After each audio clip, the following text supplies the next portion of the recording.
Welcome, everybody. It is so cool to be with you tonight. I am so excited, and I am so excited to be with you here. With you. It has been so long since we have done this together, and I've missed the space so much with you. I did too. So thank you for that.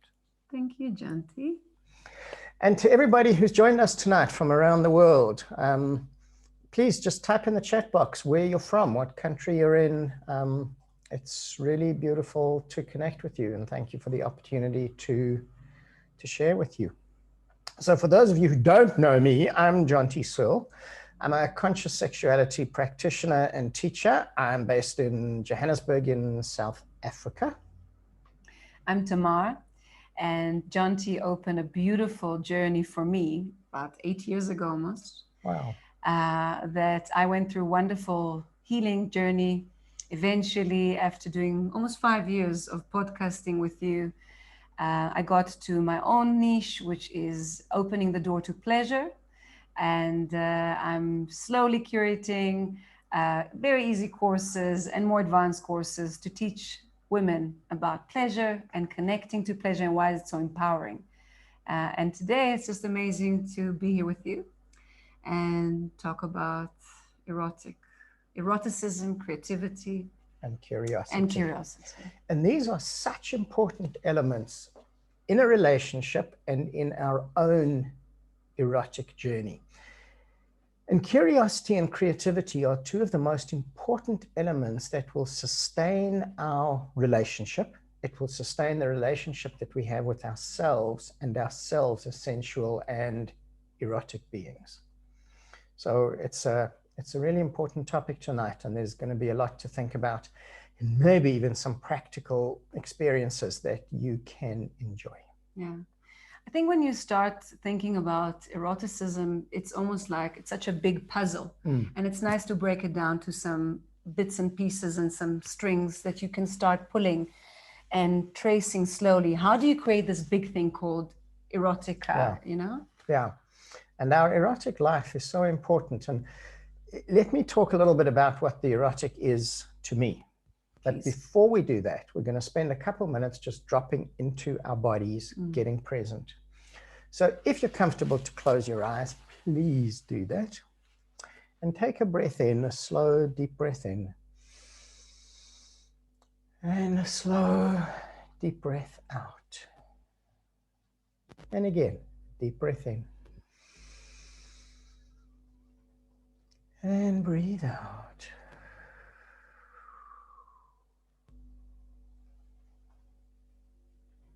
And become aware of your body. Become aware of the weight of your body.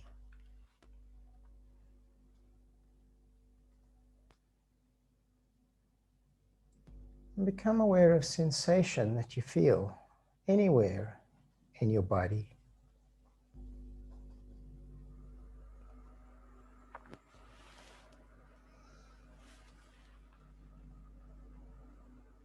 And become aware of your breath moving in and out of your body. Your chest, your belly, rising and slowly releasing.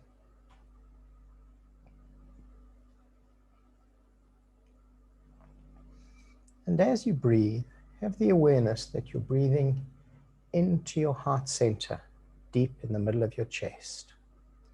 And sometimes putting a hand on your heart center creates a deeper awareness and a deeper connection.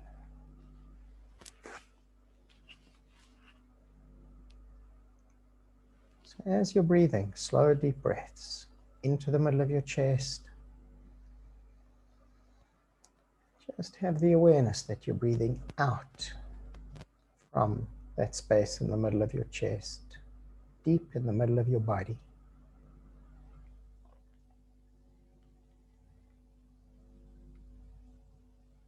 A few more breaths here.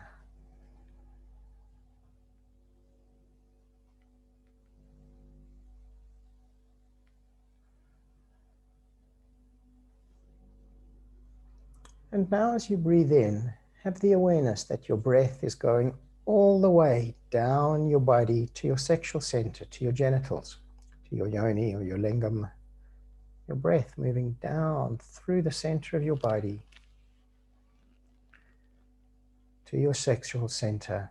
And as you breathe out, your breath moving up the middle of your body to the top of your head, filling your body with that energy. Breathing in through your heart, down to your genitals, and breathing up to the top of your head. And each breath dropping you deeper into your body, into the awareness of your body, into a moment of stillness.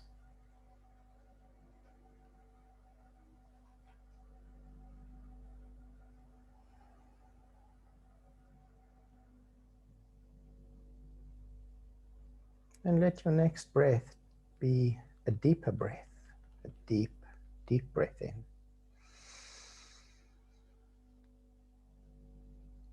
Slowly, slowly, slowly breathe out. And slowly open your eyes. Beautiful. I love that. So, eroticism, we were talking about what that is. Yeah, maybe we can start from the body, just this feeling of taking a few minutes to yourself.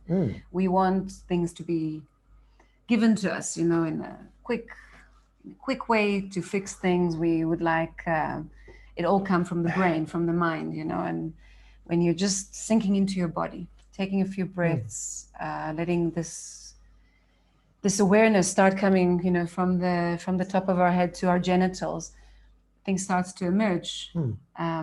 New possibilities start, and that's also a great way to start, being in your body, being present. And that's so much a part of curiosity and creativity.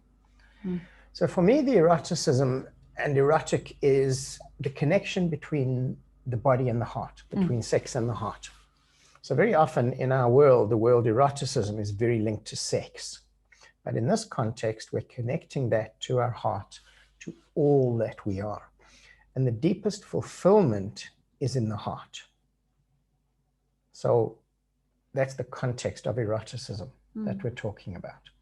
And the context is really important because our sexuality doesn't happen in a vacuum. It's connected to every part of who we are, and so much of who we are plays out and manifests and expresses itself in our sexuality. And that's interesting. A lot of my work is helping people with sexual issues and sexual problems, working with sexual healing. And so often the patterns of our lives that have nothing to do with sex are expressed in our sexuality. And that's the context of who we are. So there's a fascinating journey that starts with curiosity. The curiosity becomes interest. The interest becomes fascination. The fascination becomes wonder. And wonder is the space of awe. That's the spiritual space. So as much as erotic, sensual, sexual curiosity is about sex and about our bodies and about feelings and about all the wonderful sexual and sensual things that we can do, excuse me, it also comes to this higher level of being a path to spirituality. And that's where sex starts to become much more sacred. That's where we see our bodies as divine and the connection between us as a divine expression and a divine experience. So whether you come to this journey from simply wanting to have more fun, more excitement, to feel more, which is where the door opens for a lot of people, and then taking it into the higher realms of possibility, it's there for all of us. Yeah. The word wonderment and possibility and excitement, it's not it's something that you really start from a journey within, right? So it's you have to make space for it. It's a great idea to make awareness for it, start preparing for it, and then believing in it, giving it a chance, trusting in it. because what you're describing is many times we are feeling that we don't know what we don't know.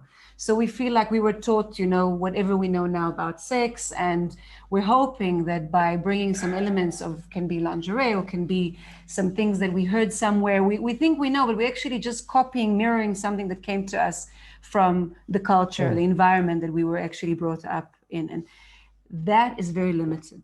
So exactly. So you continue? Yeah. So I want to take a step back from that, because it's going to put what you're saying in a context. Please. So the way that we live is in terms of patterns. So the easiest way to understand that, and we talk about this so much, is every time you brush your teeth in the same way. Bath or shower, you wash in the same way, you eat in the same way. Sexually and in relationship and in life, we do exactly the same thing. Now, one of the things being in a pattern about sex does is it takes us out of being curious and out of being creative. True. So a lot of times we have the expectation of an experience rather than the experience. Yeah, we do that. For me, it's because we're also afraid of being vulnerable. We automate it, we're safe, we know what we're doing. A will lead to B and B will lead to C. Yeah. And we're seeing this in business, we're seeing this with our children, we're seeing it in any other aspect, that we have to break those patterns. Yeah, because that stops us being curious, stops us being creative.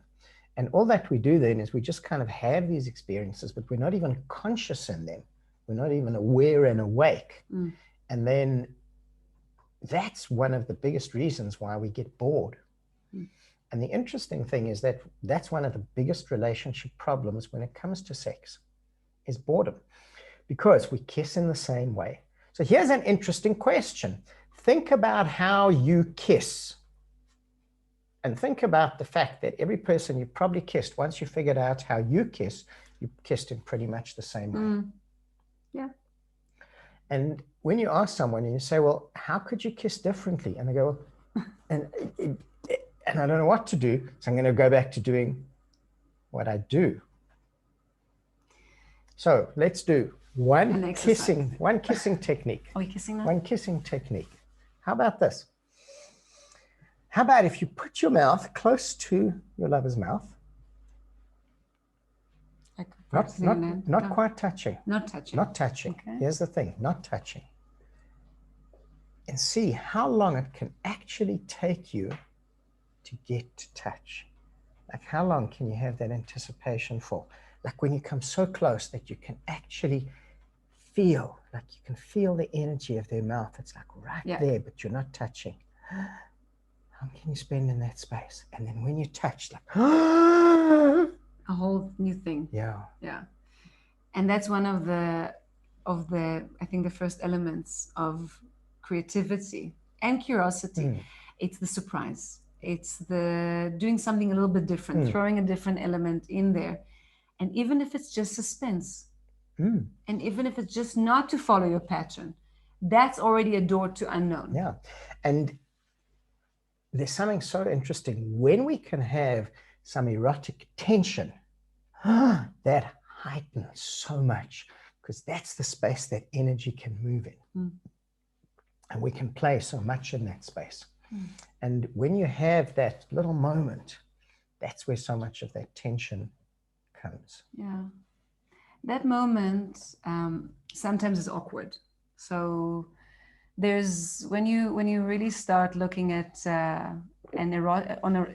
looking at the concept of eroticism, try to imagine the space that you're allowing without feeling that you are supposed to behave in a certain way with your partner. So allow that awkwardness to come up. Allow that giggling. Me and my partner, Jonti, taught us in many workshops, breathing together and dancing, doing different meditations. Now, it's not really where I feel comfortable. It's not really what, for me, sex comes very muchly from the mind. I need to visualize it. And for me, dancing or doing breathing techniques doesn't really work, but that's my brain decision. So we allow that awkwardness, that's something new. And we are both actually surprised every single time that something else comes up in a sequence. So the curiosity actually takes us into the unknown. And creativity takes us into the unknown because we don't know what's going to happen. We don't know how we're going to feel. We don't know what's going to happen with our partner. And it's so important to understand this. You are a sexual and essential being in your own right, and an erotic being in your own right. And exploring your eroticism is so, so important, whether you have a partner or not. Because the more that I'm in touch with my own eroticism, my own sexuality, the more I can share with you. And that's my journey. But you know, it's wild. Your creativity and your curiosity is sometimes wild, and comes for me a question of how can I be wild and tamed in the same time? Because we know relationship is a safe place. And that's basically what we want in the beginning. It's wild. We get to know one another, and then it becomes our haven. It becomes that's where we go into patterns so quickly. And then you're bringing all this unknown and all this new possibilities.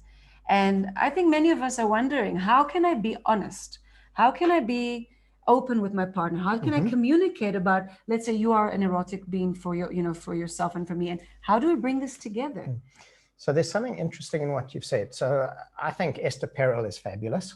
And we both went to listen to her when she was in South Africa with David White, which was, I love his work, and that was so cool. Poetry and sex, what a wonderful combination. The sex of poetry and the poetry of sex. It's like, for me, that's just like add some coffee, some chocolate. We had some. We did. We had it all that day. It was fantastic. So she said something really cool. A ship is designed to go out into the ocean. It's not meant to stay in the harbor.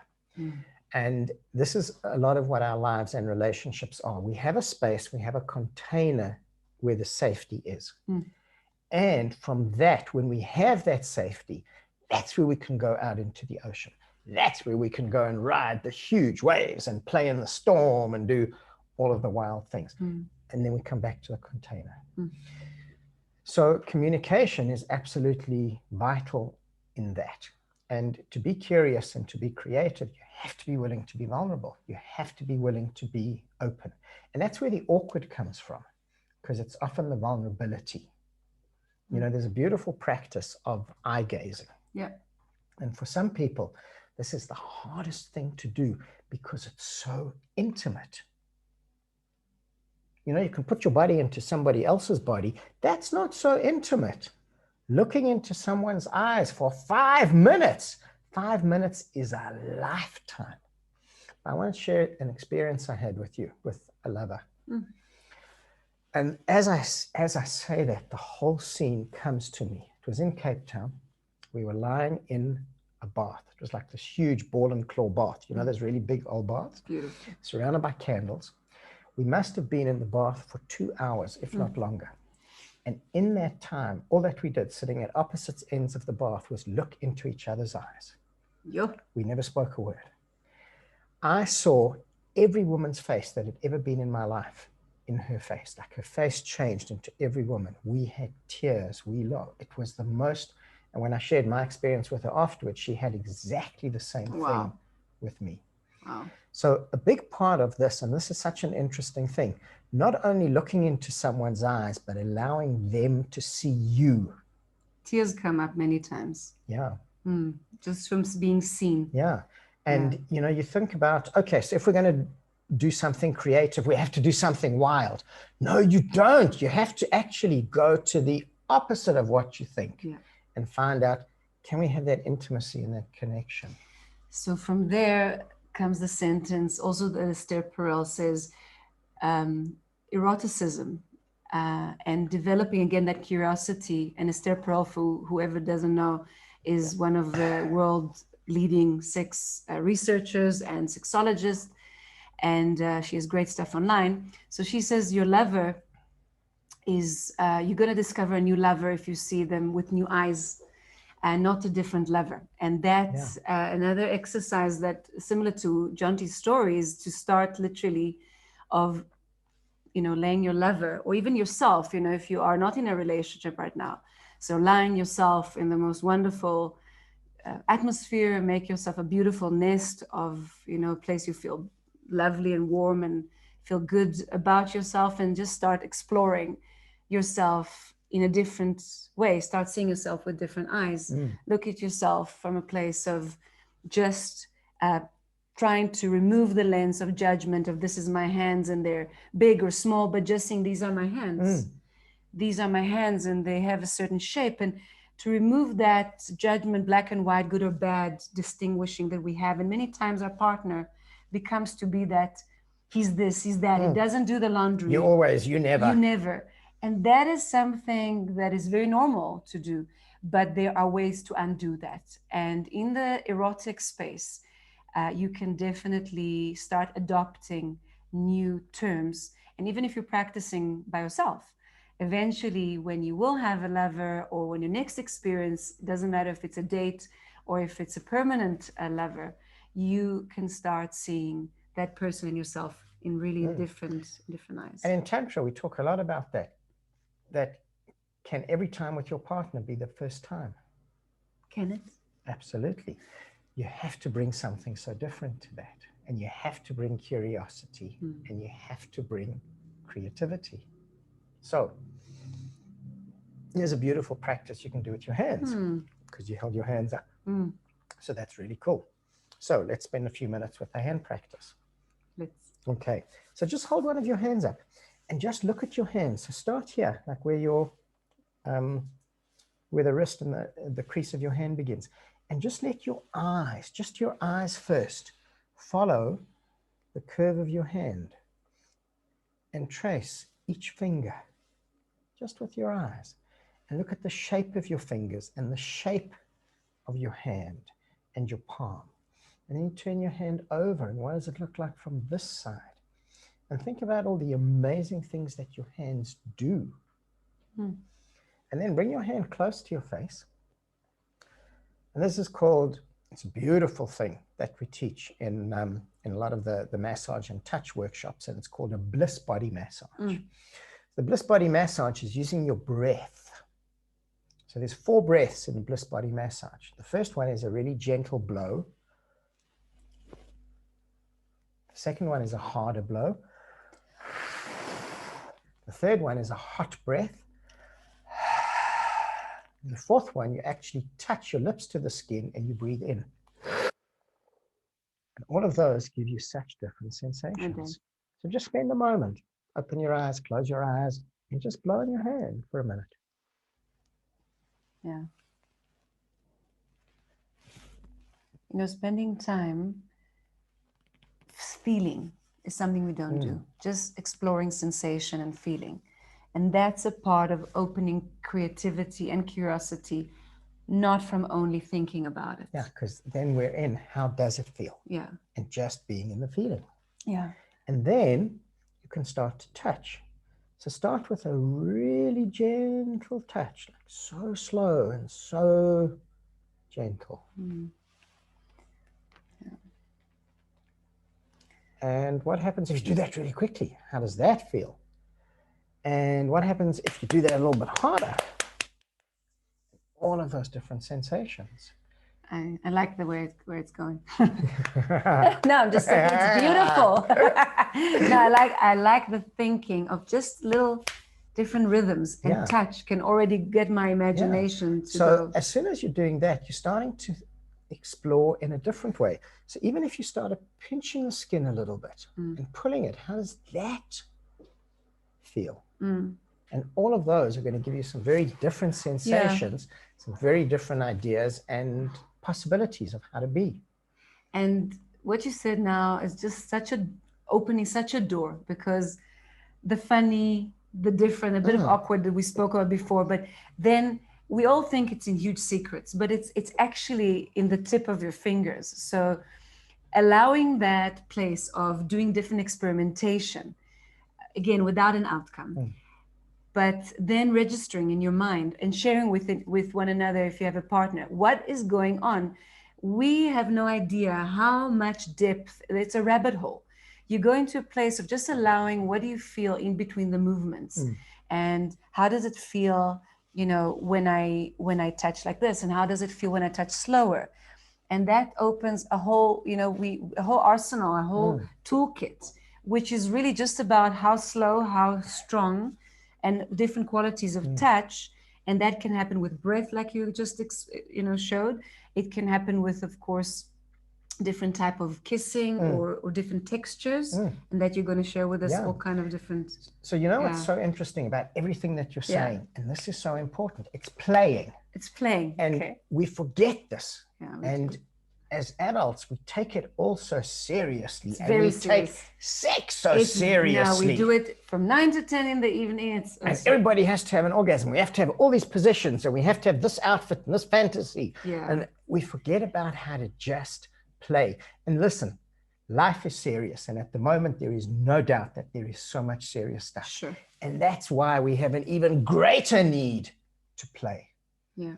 And we forget that as adults, sex and sensuality are one of the ways that we play. And to be able to really just laugh at ourselves and to be aware of how absurd we look and the noises that we make.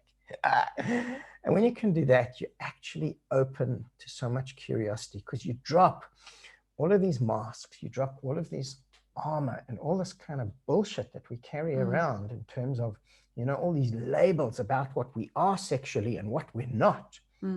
Instead of just being, it's one of my favorite phrases, is a sensual being at play in the field of life. That is so beautiful. You can use it anytime you like. Thank you. I shall do so. You say, Jonti, sir, TM. And what you said, you taught me, we are human beings. We're not human doings. And enough with the doing. Now, we spoke about lightly, but performance and thinking that sex should look like this is something very big in our culture. Yeah. And it's one of our biggest limitations. And if you look at a business project that you had, or if you're an entrepreneur and you ever had a strat session or a creativity session, you have to get out of this idea that there's, I should provide, and there's so much responsibility. And, in sex, you have different responsibilities, that a man should perform in a certain way and a woman should behave in a certain way. All these things, if you can try and imagine that kind of guideline, that it doesn't matter if it's a new business and you're being creative there, or if it's creativity that you're trying to cultivate in a relationship, you have to put those hats aside. You have to unlearn what you know, and you have to start really being in a place of what else is possible. I've been writing a lot lately about performance, and actually performance gets in the way of good sex. Performance gets in the way of fun. Performance gets in the way of curiosity, of excitement, because performance is generally about a goal. Now, I'm going to say this very carefully because it's a really important thing. Orgasms are fabulous. You can have so many different kinds of orgasm as a man and as a woman, and orgasms are fantastic. But one of the things that is going to free you sexually in the most amazing way is get out of the goal of orgasm. What do you mean? We don't need to orgasm anymore? You freed us from it? Like, there you go. One sentence and it's done. Because when it's about performance, we're focusing so much on the orgasm. So we're focusing on whatever we have to do to get there. So we're not present. So we don't feel what's happening in our bodies, the sensations, the emotions. We're in the fantasies, the thoughts, the whatever we have to do to get to the orgasm. Then we put a judgment on the experience, which says, if I don't make you come, then it wasn't good sex, because then something's wrong. Instead of saying, wait a minute, what's the intention of the experience? And if the intention is intimacy, if the intention is connection, if the intention is fun, if it's exploration, if it's sacred sex, if it's whatever it is, then what are we going to do that is going to be in accordance with allowing us to experience that intention? Maybe that's something important to point out. It can be something you communicate with yourself or with your partner. You write it down, you text each other, you express it in poetry, you write, you make a beautiful drawing of what is it that you want today. You taught me the meaning of, is it a gourmet sex that you want? Is it junk food sex? Which means, Jonti always explains that what is it that you really want out of the experience? And if you connect and you explain it to your partner, or even with yourself, there's so much less pressure. Like, today, I really just want to be held. Today, I would like to play a game with you. Today, I would like a long lovemaking. But then you know what I want. And you can tell me also if you're in the right mood, in the right mindset. And through communication, we work it out. Yeah. But it's so important, because when we think we want the same thing every day, that's when we're just in the pattern, and that's when we just have the expectation. So here's what's interesting. We love coffee. We talk lots about coffee. We drink lots of coffee. We love food. We love sex. We love all sorts of things. But coffee is a big thing in our lives. True. And so often we meet for coffee, and so often we go to the same places. The interesting thing is every cup of coffee is slightly different. And when you're present, you'll taste the coffee that you're drinking, not your expectation of the coffee.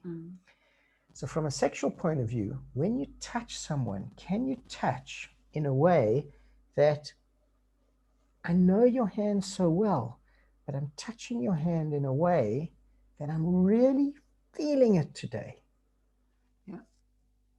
And I'm feeling your hand now, today, not your hand from yesterday, not your hand from 10 years ago. So that's the principle of being present. Yeah. And being present is something that brings so much connection to yourself and to your partner. And I'm serious about it. Sometimes I get serious because I loved sex as a person. We do have serious moments. Yeah, we do have serious moments. So I always loved sex, but that was a tool to get attention, to get a goal, an outcome. And with the teachings of starting to look at connection as a creative, as a full of life activity, as something to create, I couldn't believe how much, from my personal story, how many emotions I allowed to really come out to the surface once I was present, and once I allowed to ask it from my partner. Because it's all very nice to sit here and talk with each other and share information, but sometimes we feel like we just can't do that move. We can't ask our partner to be present. We feel like they're not really there. And it's important that we do the practice even with ourselves, so we can start understanding our partner better. So I can't just do the practice, and it's important as a couple, we'll do each the things with ourselves first, and then slowly getting to the place of sharing experiences. And one person will be more inclined to be present, and for another partner it's going to be a little more difficult, but at least where you are, and you can start communicate how many minutes can you actually, maybe just be 10 minutes present. You start slowly with that. There's an interesting thing. It's a figure that runs around on all the social media websites every now and then, and it's about our attention span. And our attention span at the moment, any idea what it might be? Take a guess. Anyone? 10 minutes? If you can be totally present for 10 minutes, do you know what that is? 10 minutes of presence is like life-changing. All right. So 2 minutes. It's just under 3 minutes at the moment. To really focus. Yeah, and it's kind of dropping because we get bombarded with so much stuff. Social media. And we don't notifications. And we don't actually spend time doing like presence practices, like breath work, like meditation, movement, so much of what we do. The more that we do that, the more present we become. When we're present, we're in our bodies. And this is the key. Your presence is in your body more than anywhere else. And a beautiful way for this is to feel. So here's a beautiful body practice that you can do that really has amazing elements of curiosity in it. So you remember in the beginning of this, of our time together, I said, feel a sensation that you feel anywhere in your body. So that's how you start. You feel that sensation, doesn't matter what it is, and just feel it. Whatever it is, just feel the sensation without a judgment on it. This is what I'm feeling, and this is where I'm feeling it. And follow the sensation. And as you do that, it takes you on this amazing journey through your body of, now I'm feeling this here, and now this is happening. And it just is the most amazing way of connecting with your body through what you're feeling in your body. Very important. And it's an incredible practice. And you can do it anywhere. You can do it while you're sitting having coffee. You can do it be an itch, as a meditation. Be a pain, it can be doesn't matter what it is. It can be a scratch. Doesn't matter what it is. Interesting thing. If it's an itch, don't scratch it. Feel it. And watch where it goes. And it's an amazing connection with our bodies because we really start to get into ourselves. And that is such a naughty smile. You know why? Because I'm saying I'm jumping forward in time now and I'm going to the orgasm. try to be present. Also, if you're, let's say you're having a climax, let's say, I wish, yeah, for everyone, let's have a climax. And once you're having the climax, don't focus on just clenching your body and doing what you always do, but you want to feel that maximum feeling of climaxing, but rather just try to feel, different sensations in your body. So focus on your leg while you're climaxing, or as you do, like starting to be aroused or being in state of pleasure. Feel where it is in your body. You will not believe that if you're not focusing, what's my next move? Where am I going to kiss him? What am I going to do? Do I need to do this? How long is it going to take? Once you get out of these questions that are just running on automated mode, and you're going into curiosity into your body, there's so much you're going to explore, and you're going to start expanding the vessel. So there's going to be a pleasure vessel, and Jonti loves that term, what was it, sensual vocabulary, right? That is going to start expanding, because right now, most likely, most of us start from a very, very small sensual vocabulary. And that's important, that idea of sensual vocabulary, because our reality and our experiences are very linked to our vocabulary. Okay. Because so much of our reality is determined by the words and the language that we use. So if our sensual vocabulary is limited, very often our sensual experience is limited. So you say to somebody, if I'm touching your breasts, how does that feel? And you say it's nice. Yeah. Firstly, nice by itself is not a really fabulous word to describe touch. Yeah. But it becomes so interesting, because can you actually start to tell me what your experience of my touch is? It will be hard in the beginning. And as we expand that, that vocabulary, so we'll expand sensation. As the sensation expands, because very often in the beginning you'll say, well, I actually don't know what I'm feeling. And that's really, really interesting. And it's not that it needs the words, but the words and the reality and the experience are linked. So understanding that becomes important. That's really you teach communication skills many times, and I think that's exactly the right time to say that it doesn't need to be much more than softer or harder, or this feels, instead of saying just yes, no, or good, bad, you can say expansive. You can say it has a color. Maybe it has a, maybe we can borrow from the art world, think about the sensation of something, the texture, the weight. So let's just digress for a minute. 10 really important words for sexual communication. And it's not it's not yes, nice. It's not nice. No. Well, they're nice words. It's not, no, a little bit more than that. 10 magic words for sexual communication. If you get these 10 words, it can really change the way that you communicate about sex. Write them on the ceiling on a little Absolutely. poster. Harder, faster. Slower, softer. Left, right. Up, down, deeper, shallower. That's it. If you get those, you can really expand the way that you communicate about three-dimensional. All aspects of sex and all aspects of touch. It's actually four-dimensional, because it's also with how you're feeling. So it's true. We're experiencing everything through our senses. Yeah. So if we can try and understand if we feel, that we want more of it, and we would like, maybe deeper of it, or would like to go a little bit out. So in the world of conscious sexuality, our senses are the key. They're the key to growth, to expansion, to enlightenment, to healing, to so many different things. You know what? What? We spent nearly an hour talking. No, we didn't. Yes, we did. And I have enjoyed this. So I've had a lot of fun. And I can't wait to do this again with you. Thank you. So thank you guys. And now, this is such a cool time for questions, comments. Anything anybody would like to say, to ask? We have quite a few questions. So I'll start with, how do I communicate my desire to rekindle a relationship when my partner isn't responsive? That's a good question, and it's such a hard question, and it's actually been something that's coming up so much in your practice, people that I'm working with lately, so much. It starts with a conversation, and I think when the conversation starts with the desire for love, to start with something that says, I love you and I love our relationship and I value that, and I would really love, to be more connected, to be more intimate with you. That's how you open that conversation. It's not an easy conversation. And I don't do quick fix. I don't think quick fix exists, especially in relationships. So it's a journey.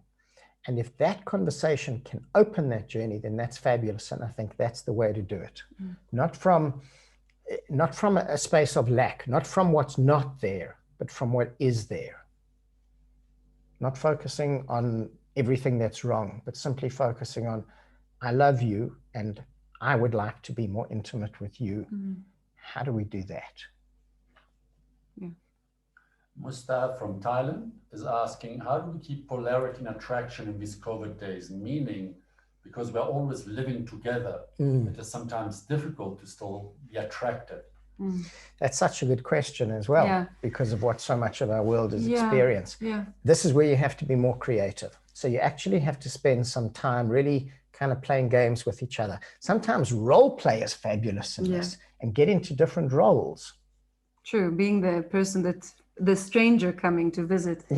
And there's also the element of that we said, seeing your partner in new eyes. So it's usually coming from within.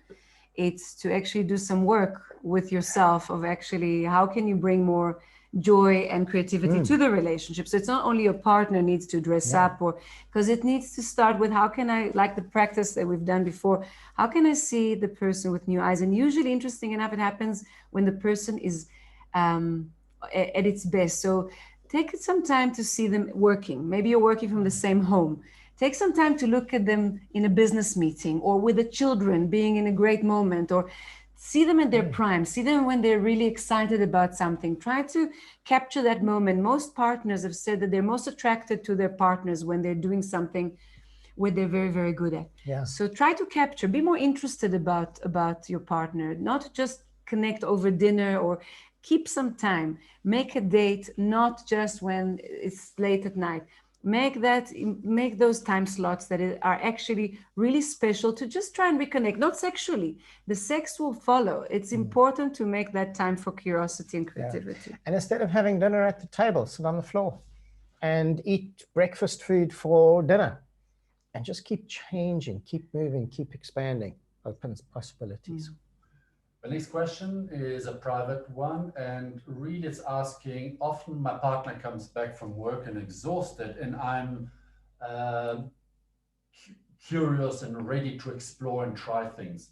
How do I bring him or her to my level, or should I wait? It's a big question, and it's also, it impacts on so many relationships. And again, there's not a simple 1, 2, 3 answer. So part of it, I think, is to understand when your relationship is important, you need to have energy for that, which means you need to create the energy. You need to find the energy for that. So it's a very conscious awareness of that, and a very conscious expression that I'm going to put energy into my relationship. And really that's where it starts. And then it's a question, I think, of learning things that you can do together. So things that don't necessarily have to take a long time. So think about that practice of eye gazing, for example, that we shared. 2 minutes of looking into each other's eyes. Instead of trying to have an hour of sex, can you have 10 minutes of just playing? That's a good one. And then what becomes also really interesting is learning some of the energy exercises from the practices of tantra, of neo-tantra, of conscious sexuality, to activate your body, to activate your vitality. Maybe you need to look at your diet as well, because maybe you're not eating well enough, that you run out of energy. So that can also be a part of it. But exercises that are going to really revitalize you. So one of the most amazing ways to do that is noise and sound. Can you make lots of noise? Can you get home and can you really just go for 2 minutes? And if you do that for 2 minutes, you have so much energy in your body. I think that's true. Commitment, to make a commitment, and not to intimidate, to make it small commitments. So there's a great story of, I don't remember, but it's being used on social media quite a lot. Commit to run 4 minutes a day, or meditate 4 minutes a day. Do something 4 minutes a day, and then it will grow to 5 and 10 and 15 minutes. Many times with my partner, we don't say, okay, let's go and have the most erotic, the most romantic, we say, let's just show up. Today we're showing up, we make a commitment. It needs to be correlated to, when are you alone? Do you have a space? Create a very nice space for yourselves that is, if possible, not your bed. You know, a place you can, even if it's the study, that you convert a certain part of it, just to have a mattress there. Sometimes it's not possible, but even when the kids are at the grandmother or whatever, make a few cushions, you know, one stick of incense, something that makes it a little bit different. You know, you're both prepared for it. And then you have to start identifying, is it work that is depleting you? Is it, you know, a very toxic relationship at work, or whatever it is? It's okay. This is important to also talk about it, but don't let it just go into your erotic space. Because that's great what you're saying, because that's all in the context of life. Yeah. So it's not just one thing. Yeah. And that's why you're not going to change it in 2 minutes. No. So when we look at all those things, then that can happen. And somehow, if possible, don't grudge. Understand that sometimes it's not about you. The partner has its own issues and he needs to take care, or she needs to take care. It's important to self-nourish. Eroticism and playfulness is something that comes from self-nourishment. Yeah. So we have a wonderful question from Joanne. She's asking, it's a two-part question, but it's really, how do we open up to vulnerability? And by that, how do we open communication or conversation with the partner who you feel is not being truthful? For example, he does things to save a relationship, but does not really say what he feels deeply. That's a great question. And it's a big question.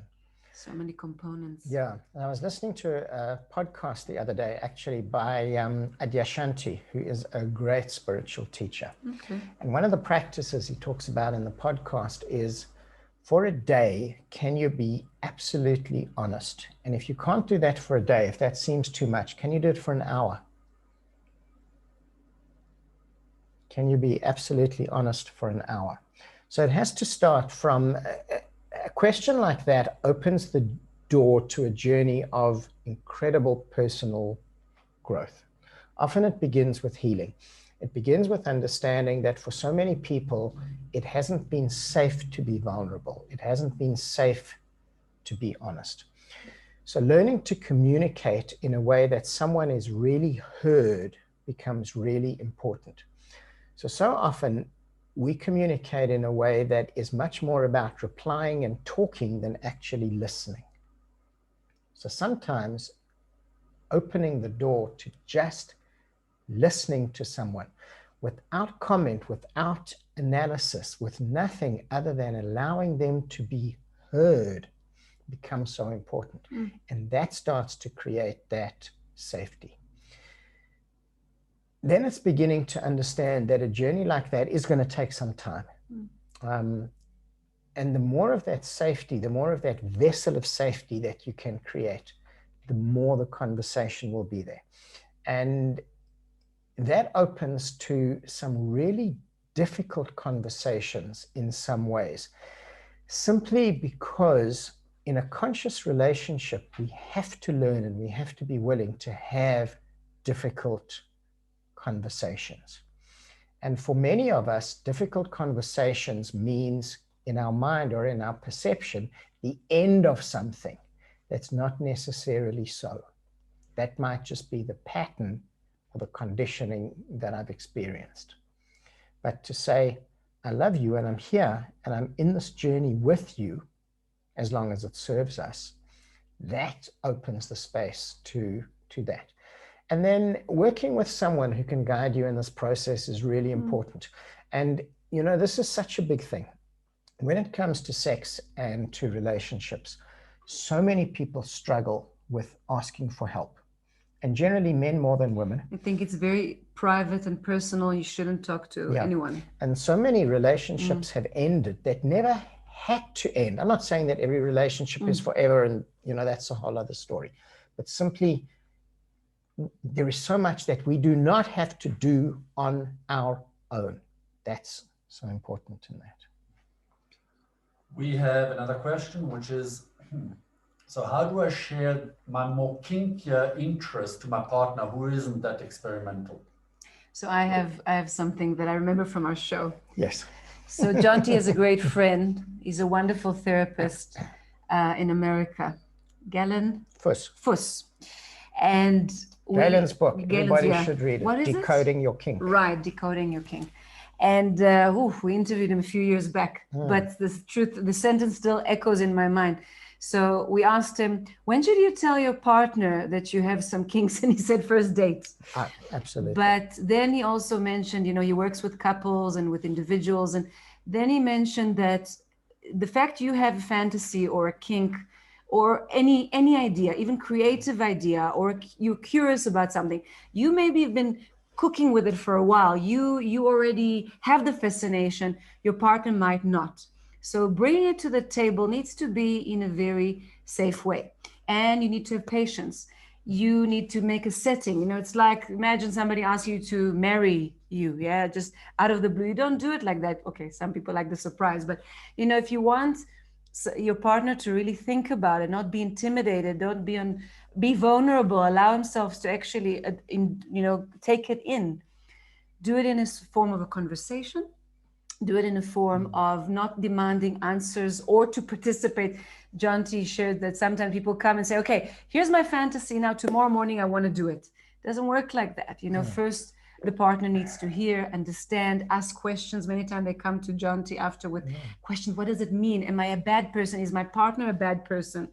And allowing all of that conditioning to just slowly melt and understand, the more questions also your partner can ask you about that fantasy. Don't be ashamed of it, own it. And you can say, yeah, that's what I like. And that's who I am. And once your partner starts to understand it's a part of your true who you are, there's more possibility. They will embrace it or even want to maybe just even hear about it, even fantasize with you, or one day even do something with you. That's great. Yeah. The next question is, there's so much pressure I feel that I need to perform, like to make it perfect and magical, that sometimes it deters me from wanting to do it more regularly. How can I change it? What can I do about it? So we were actually talking about this, was it yesterday, last night, sometime? Yes. And we said, very simply, don't let perfection get in the way of a good time. And that's the simple truth of it. It's not about being perfect, never. And it's never about a performance. It's about intimacy. It's about fun. It's about connection. It's about pleasure. So firstly, get out of the goal. Forget about the goal. Forget about having an orgasm. Forget about having one. Forget about erection. Yes. Forget about being wet. Forget about moaning. All these things that porn taught us, forget about it. Put the idea of pleasure. What do you feel? What are you feeling? Yeah. Is that sucking her toes? Is it playing with his ears for 10 minutes? But even playing with hair, even playing with her hair, massaging his back. But then don't just go into the pattern of being tired and going to sleep.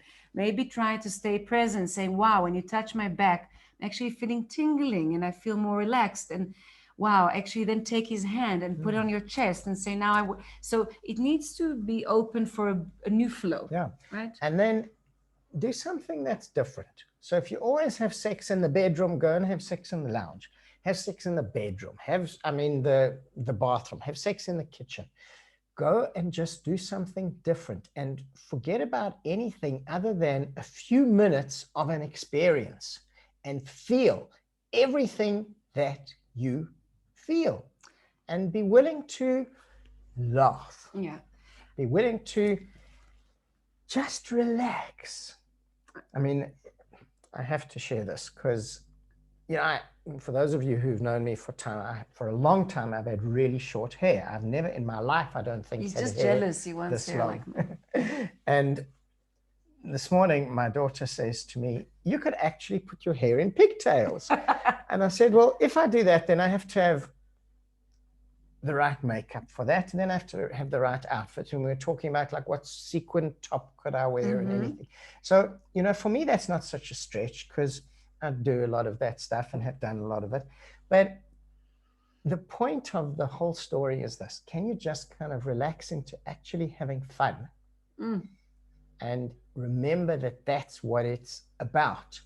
It's not about a performance. It's not a porn movie. And that's so fucking important. It's not a porn movie. It's your life. Have sex in the way that expresses you. I have a story that will kind of conclude that. When I came to learn from Jonti in his practice, a very strong man, kind of a strong farmer, came to learn because his wife basically said she's going to leave if he's not going to learn to touch her differently.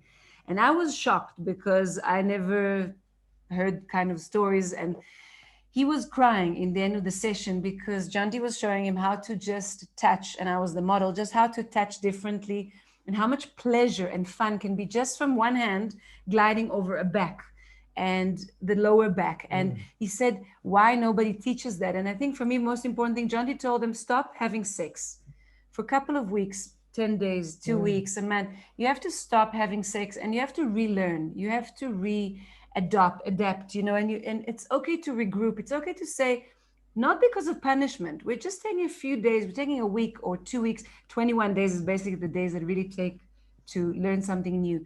Take a certain period that you commit to do something different, something fun.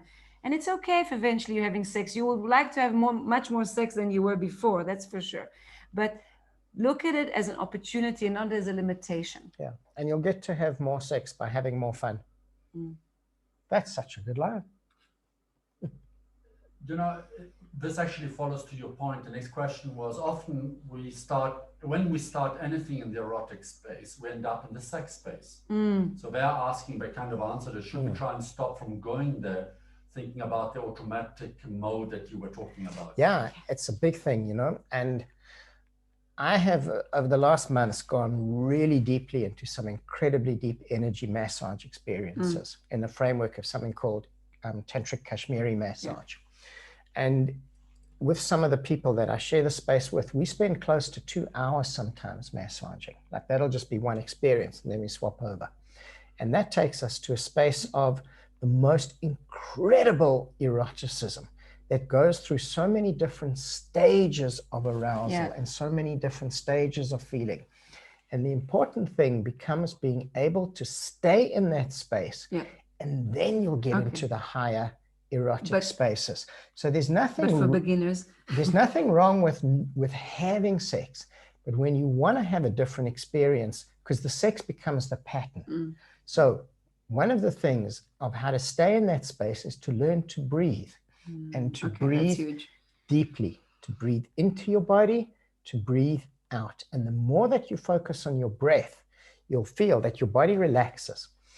So for most people, sex is contraction. So when you get close to orgasm, your muscles get tight, your breathing gets quick, then you have this big explosion and you scream or shout. If you're the quiet type, you just go, ooh, that was nice. And that's all. When you can breathe,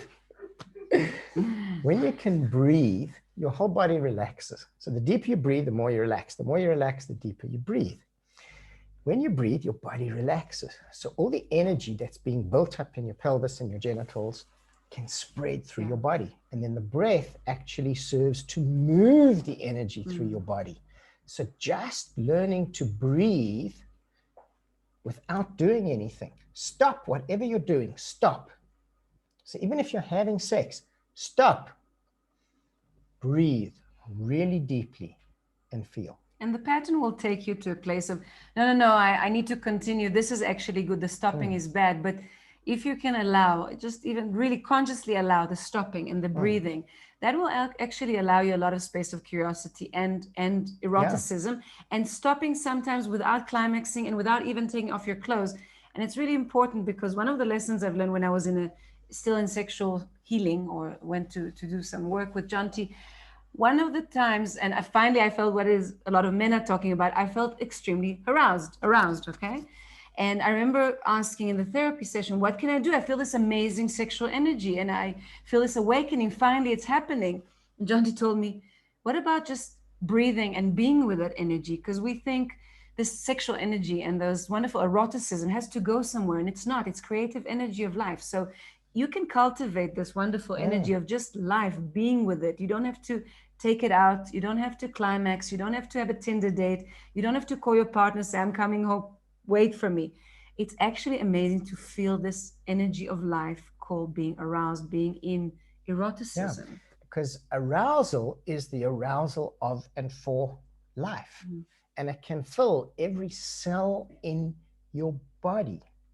So it's a little bit of a mind shift. It's a little bit of breathing. It's a little bit of relaxing, a little bit of stopping. Surprise. Absolutely. Romeo is asking a question statement, but it's a lovely one around stereotypes. Sometimes it's good for the wife to bring a bouquet of flowers to her husband, especially when he's cooking, and the evening will be orgasmic. Absolutely. So gratitude. Yeah, why should it be, the way that the movies show us? Here's the interesting thing. We spoke so much about patterns and conditioning.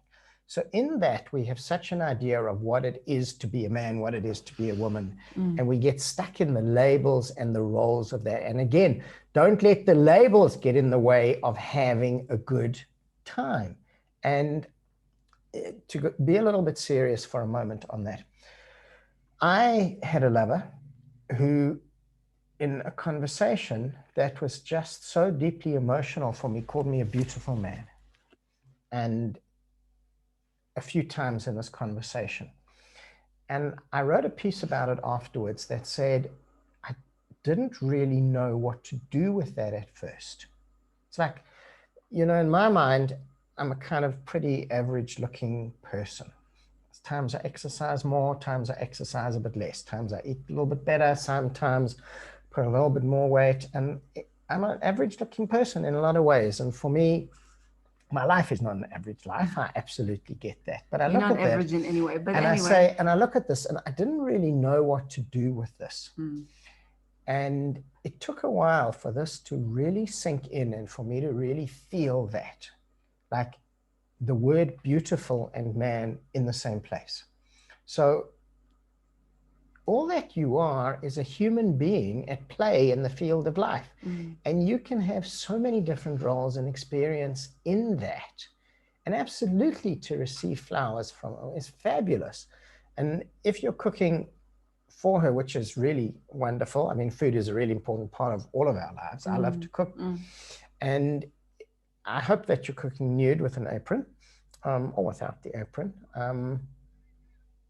And maybe you even just want to wear some stiletto heels while you're cooking and, just have fun with it. So we have two more questions. The second last question is some of my fantasies, I'm a little bit, how many of my fantasies should I communicate, share, and try to make a reality? And when do I keep them private? It's a big question also. So firstly, just because you have a fantasy does not mean that you're going to make it a reality. For a whole lot of reasons. Some of them are really extreme. Some of them are just never going to come into being. Then understand that there's a very big difference between the fantasy and the reality. And very often the reality is not going to be as good as the fantasy. So some things are best left as fantasy. Sharing the fantasy with someone, talking about it can be amazing and exciting. It doesn't always mean that you're going to experience the fantasy. Yeah. I think there's so much taboo and we have so much judgment on ourselves and what we think. And there's also when something is kept secret for so long. And what's normal? Yeah, exactly. Really, if you look at society, most of our fantasies are completely, forbidden.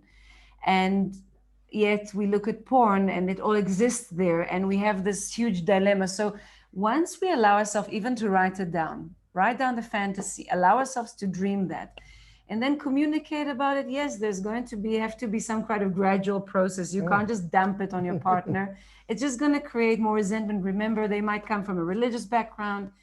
It's important to bring to them also the understanding what excites you, to try to get them to relate. There was some fantasies with my partner that in the beginning when he shared it or when I shared a fantasy, they didn't understand. He didn't understand me. I didn't understand him. But once I explained to him why I want that fantasy, because it makes me feel important, because it makes me feel sexy, because I feel powerful, because I feel, then it's easier to relate other than explaining, I want, a big group of men, you know, so to put it in a context. Yeah, exactly. Put it in a context. And that helps, because then it really doesn't matter if it's, maybe will be one day, not, you know, the whole fantasy played out like in your mind, but the essence of what you want will play out. And then you'll feel the satisfaction because your partner actually understood what you want and what you want to get out of that fantasy. And that creates amazing intimacy when you say, this is the element that really turns me on. Yes. Because you're really revealing yourself. For me, it's a turn on. And you're opening the space for your partner to do the same. And that opens to such beautiful and deep intimacy. Let your partner know. Honesty, when you're sharing it with them, that means you're not trying to force it on them. You're just feeling comfortable to open who you really are. And that is a better starting point than you are my vessel to fulfill my fantasies. Okay. So one question sneaked in now. And it's, how much should we bring eroticism into a specific space? And how much should we bring it into our day-to-day life, literally in work, in travel, and etc.? So you get to a point where life is erotic, where every breath is erotic. And I talk a lot about this, about the idea of making love with life.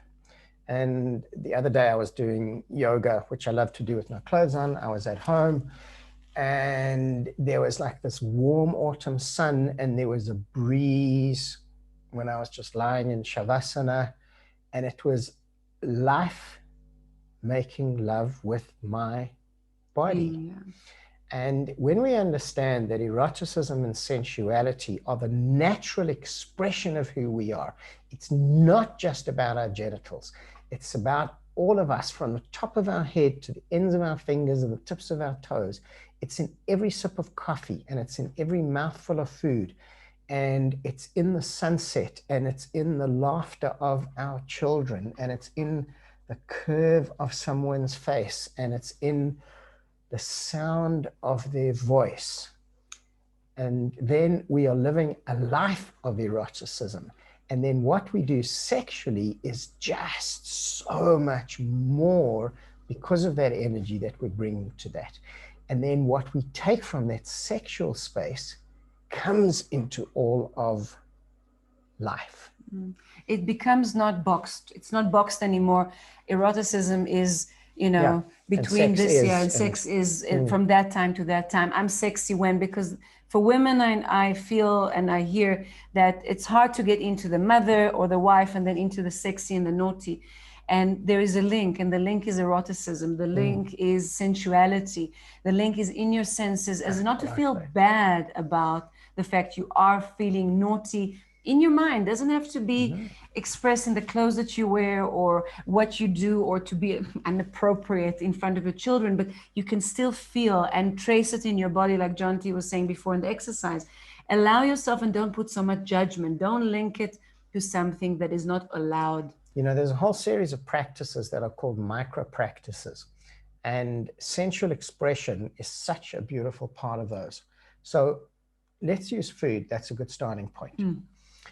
Take the first sip of coffee in the morning and really smell that and really taste it, just the first sip, and then get on and drink the coffee.